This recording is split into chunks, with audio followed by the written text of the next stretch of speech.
Ahora sí vamos a comenzar a explicar un poco qué es el CSS.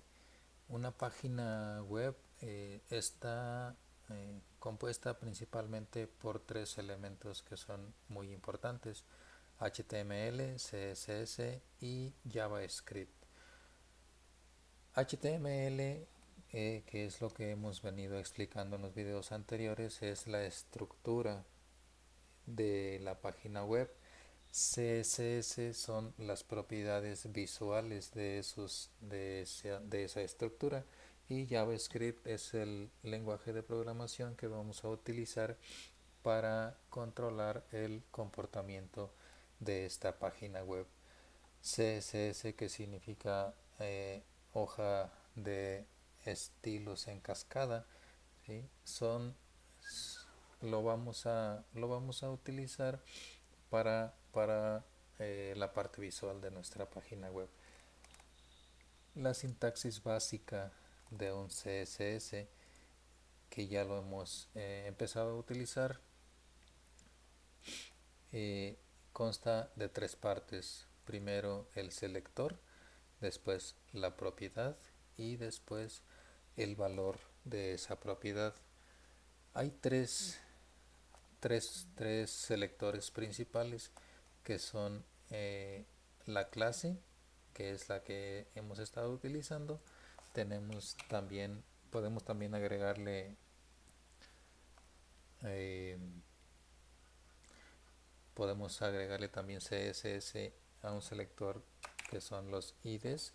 Vamos a crear uno que se va a llamar párrafo, ¿sí? Y a este párrafo vamos a darle un background, que va a ser un background, perdón, un background negro, ¿sí? Y vamos a darle un color blanco para que sea legible, ¿sí? ¿Por qué no cambió nada en mi página web? Bueno, si yo ya le dije que quiero que, que estas propiedades se apliquen al párrafo, pero no ha cambiado nada. Yo lo puedo actualizar y vemos que no cambia nada. Es simplemente porque este selector no se lo hemos agregado a nadie, a ningún elemento de nuestra página web tiene este selector. Se lo vamos a agregar al párrafo, y como dijimos que era un ID, vamos a ponérselo como ID, ¿sí? Y entonces ahora sí vemos que nuestro párrafo tiene, tiene esas propiedades que aquí le especificamos: un color de fondo negro y un color de letras blanco, ¿sí? Aquí en más, ¿cuál es el siguiente selector? El otro selector es el propio, el propio elemento, el propio, la propia etiqueta de nuestro HTML. Por ejemplo, si yo le digo que al body le ponga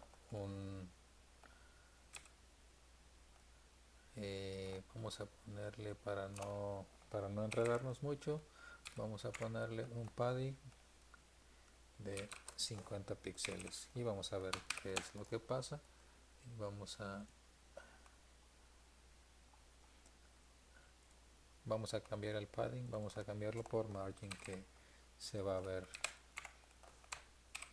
¿sí? Y ahora sí vamos a ver qué fue lo que pasó. Que el margen nos separó, ¿sí? Nos separó, pero como está chocando un poco, así que vamos a quitarle el width. Vamos a ponerle 90 en lugar de 100 como lo teníamos. Vamos a ponerle 90 para observar el comportamiento del margin, ¿sí? Y ahora sí, ahí lo tenemos, ¿sí? El margin lo que hace es que nos separa, nos crea un margen, ¿sí?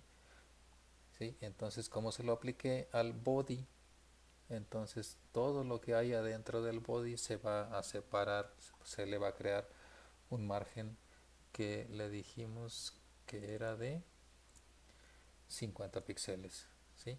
Entonces tenemos clases. ¿Cómo vamos a identificar las clases? Porque van a empezar con el punto decimal.